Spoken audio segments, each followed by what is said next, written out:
Wala tusrifu innahu la yuhibbul musrifin. Janganlah berlebihan, sesungguhnya Allah tidak menyukai sesuatu yang berlebihan. Dan jika kita mengamini mosi perdebatan kali ini, sama saja kita mendukung sesuatu yang berlebihan dan tidak selaras dengan ketentuan Allah Subhanahu wa taala. Bismillahirrahmanirrahim. Assalamualaikum warahmatullahi wabarakatuh. Perkenalkan, kami dari tim Amir Syamsuddin dengan saya Diu Syifa Falda Maharani selaku pembicara pertama yang akan menyampaikan dalam ranah akademik konseptual.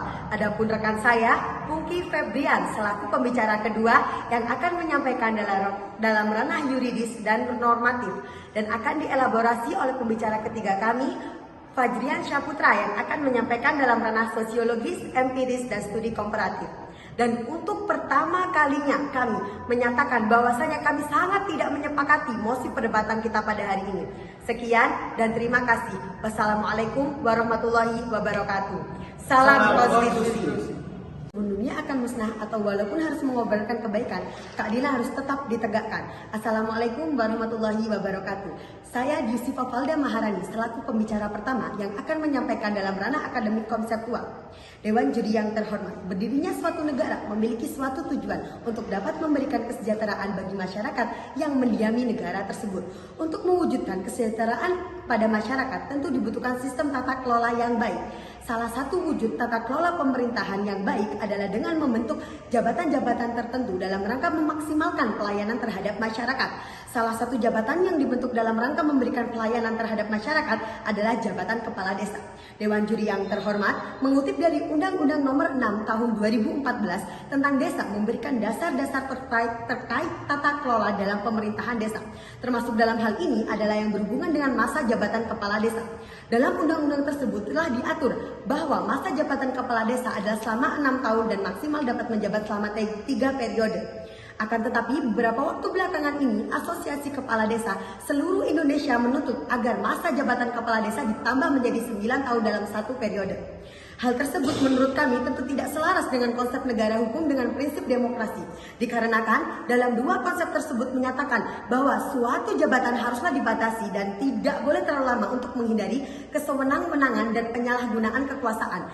Dan hal ini akan bertentangan dengan konstitusi pada alinea keempat pembukaan Undang-Undang Dasar Negara Republik Indonesia tahun 1945 yang menyatakan pemerintahan memiliki tujuan untuk melindungi segenap bangsa Indonesia dan mensejahterakan seluruh rakyat Indonesia dengan memberikan hak kepada kepala desa dengan masa jabatan 9 tahun. Akan terbaliknya nilai-nilai yang tertanam dalam konstitusi sebab dikhawatirkan akan terjadi penyalahgunaan kekuasaan dan menjadi pemimpin yang otoritas sehingga rakyatlah yang menjadi korban atas otoritas pemimpin. Hal ini selaras dengan teori otoritarisme oleh Juan Lin, seorang ahli sosiologi politik, bahwa resiko dan konsekuensi dari konsolidasi kekuasaan dalam satu individu atau kelompok dapat mengarah pada otoritarisme sehingga menekankan pembatasan masa jabatan penting untuk mencegah terjadinya penyalahgunaan dan otoritarianisme di awal sistem politik. Pun sejalan dengan pernyataan Pusat Studi Hukum dan Kebijakan Indonesia yang menyatakan bahwa adanya hak masa jabatan kepala desa dinilai dapat membukakan otoritarisme dan mencederai nilai-nilai demokrasi. Oleh karena itu, ada beberapa alasan utama mengapa kami tidak menyetujui mosi perdebatan kali ini. Sejatinya, anggota Komisi 5 DPR Republik Indonesia Sadares Tuati menyampaikan pandangannya terkait Undang-Undang Nomor 6 2014 tentang desa. Ia mengatakan sebenarnya Undang-Undang Desa masih sangat relevan untuk bisa dilaksanakan, sehingga belum perlu dilakukan revisi, khususnya yang menyangkut dan memperpanjang masa jabatan kepala desa menjadi 9 tahun dalam 6 tahun yang sudah tercantum dalam Undang-Undang Desa. Sekian, terima kasih. Assalamualaikum warahmatullahi wabarakatuh. Perkenalkan, saya Pungki Febrian selaku pembicara yang kedua yang akan menyampaikan dalam ranah yuridis dan normatif. Berpangkal pada Undang-Undang Nomor 6 Tahun 2014 tentang Peraturan Pemerintah Desa menjelaskan penyelenggaraan pemerintah desa, pelaksanaan pembangunan, pembinaan kemasyarakatan, dan pemberdayaan masyarakat berdasarkan Pancasila, Undang-Undang Dasar Negara Republik Indonesia tahun 1945, Negara Kesatuan Republik Indonesia dan Bhinneka Tunggal Ika. Kewenangan desa meliputi kewenangan di bidang penyelenggaraan pemerintah desa, pelaksanaan pembangunan desa, pembinaan kemasyarakatan desa, dan pemberdayaan masyarakat desa berdasarkan prakarsa masyarakat. hak asal usul dan adat istiadat desa. Dan untuk wewenang kepala desa meliputi memimpin penyelenggaraan pemerintah desa. Yang kedua, mengangkat dan memerintahkan perangkat desa. Yang ketiga, memegang kekuasaan pengelolaan keuangan dan aset desa. Yang keempat, menetapkan peraturan desa atau biasanya disebut Perdes. Yang kelima, menetapkan anggaran pendapatan dan belanja desa. Yang keenam, membina kehidupan masyarakat desa. Contoh studi kasus di masyarakat. Menurut kami, masa jabatan 6 tahun merupakan waktu yang sangat cukup untuk mengatasi keterbelahan sosial akibat pemilihan kepala desa. Masa 6 pemimpin desa sendiri adalah waktu yang sangat lama untuk memerintah desa dengan jumlah penduduk yang rata-rata hanya puluhan ribu.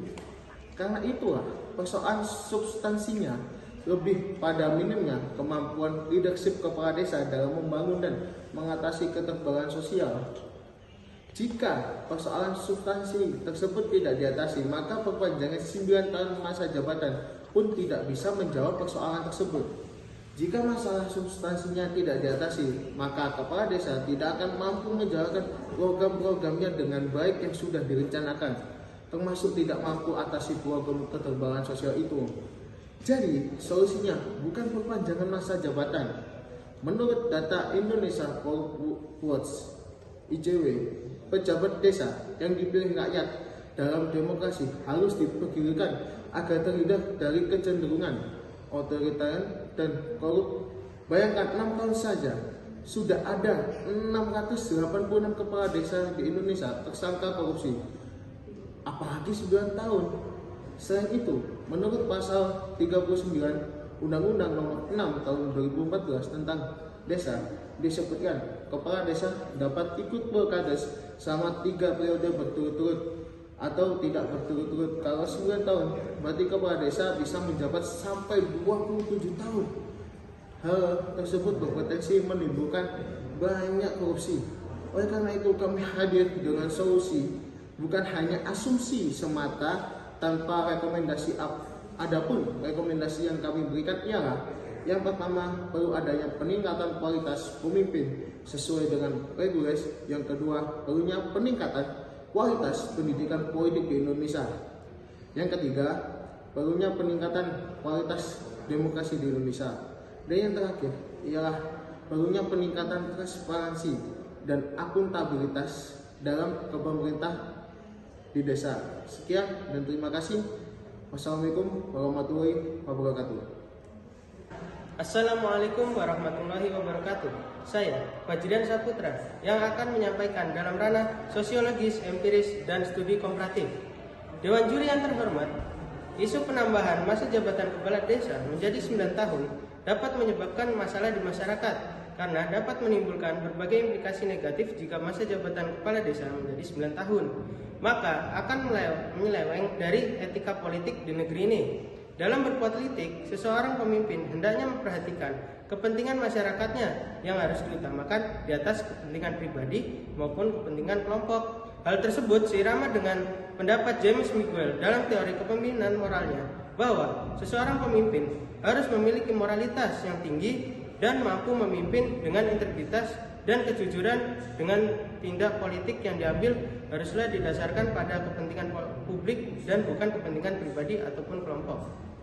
Kemudian, Dewan Juri yang terhormat, jika undang-undang tersebut disahkan, maka akan terjadi penambahan masa jabatan yang dimana hal ini dinilai tidak efektif diterapkan di desa-desa. Dengan demikian, Dewan Juri yang terhormat, wacana perpanjangan masa jabatan kepala desa dari 6 tahun menjadi 9 tahun patut ditolak oleh pemerintah, Dewan Perwakilan Rakyat, dan rakyat itu sendiri.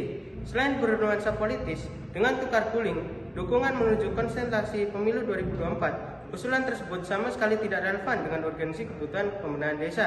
Sebaliknya, akomodasi atas usulan tersebut akan menyuburkan oligarki di desa dan politisasi di desa. Oleh sebab itu, di desa-desa hari ini masih dilingkupi sejumlah masalah, mulai dari tata kelola keuangan yang masih eksklusif, dari partisipasi yang bermakna meaningful participation masyarakat, hingga korupsi. Akibat dari pembangunan dan kesejahteraan masyarakat desa bermakmur Oleh karena itu, pengambilan kebijakan, baik itu eksekutif maupun legislatif, seharusnya fokus urun rembuk untuk membenahi regulasi dan sistem yang efektif untuk meningkatkan kemajuan pembangunan desa, termasuk di dalamnya mereduksi potensi korupsi, bukan menyambut usulan yang justru akan memperburuk masalah di desa.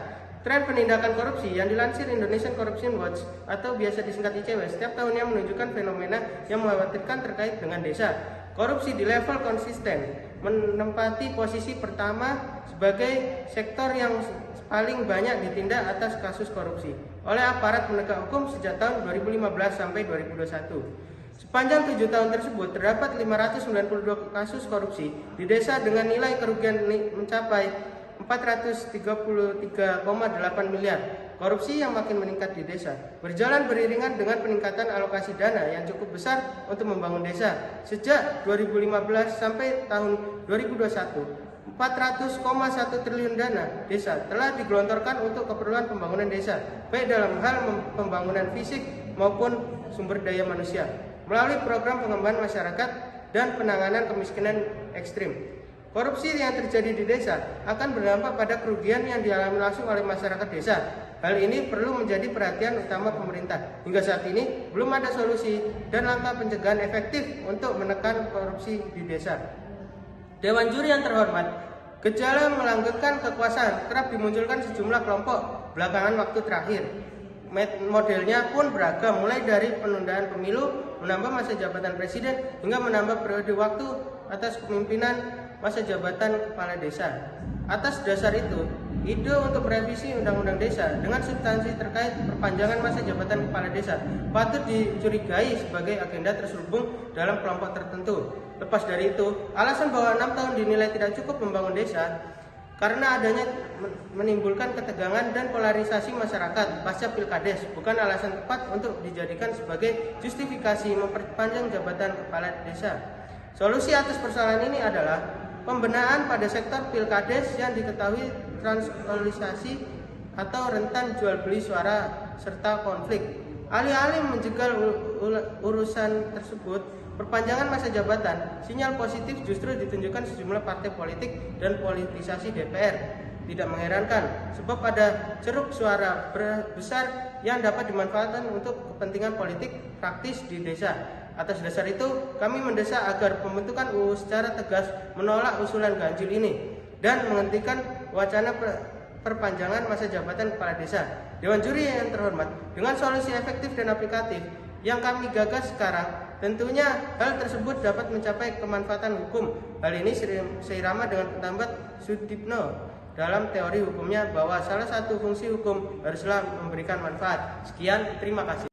Dewan Juri yang terhormat, sampailah kami pada akhir argumentasi kami, di mana pembicara pertama, kedua, dan ketiga dari tim kami telah menyampaikan poin-poin argumentasi secara terperinci dan menyeluruh. Dewan Juri yang terhormat, selain tak menjawab masalah korupsi di desa, perpanjangan masa jabatan ini juga dikhawatirkan akan menimbulkan oligarki di desa.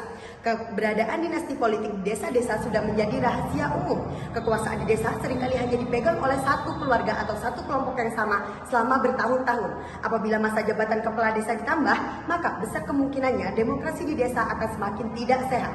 Sebelum memperpanjang masa jabatan kepala desa, rasanya akan lebih baik apabila tata kelola desa diperbaiki terlebih dahulu. Sebab kalau korupsi dan oligarki masih tumbuh kuat selama apapun masa jabatan seseorang, kepala desa tidak akan mengatasi permasalahan yang ada.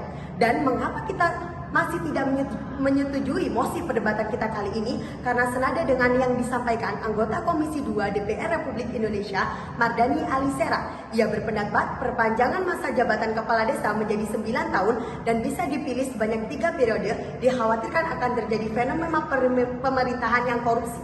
Serta menurut anggota DPR Republik Indonesia Dapil Jawa Barat 3, ini bangsa Indonesia sudah kenyang dengan pengalaman berdemokrasi. Bangsa Indonesia bahkan sudah mempraktekkan beberapa macam sistem demokrasi. Kesimpulannya, kekuasaan yang tak lama memegang kendali pemerintah menyebabkan terjadinya otorian. Dan jika otorian terjadi, maka potensi penyalahgunaan kekuasaan dan terjadinya tindak pidana korupsi akan semakin besar. Dan kita harus selalu ingat dengan istilah power tends to corrupt and absolute power corrupt absolutely. Kekuasaan itu cenderung korup dan kekuasaan yang absolut cenderung korup secara absolut. Dengan argumen yang sudah kita sampaikan, jika kami memberikan masa jabatan kepala desa menjadi 9 tahun dalam satu periode, justru berpotensi memperkuat oligarki politik serta pemerintahan yang cenderung korupsi. Sekian, terima kasih. Wassalamualaikum warahmatullahi wabarakatuh.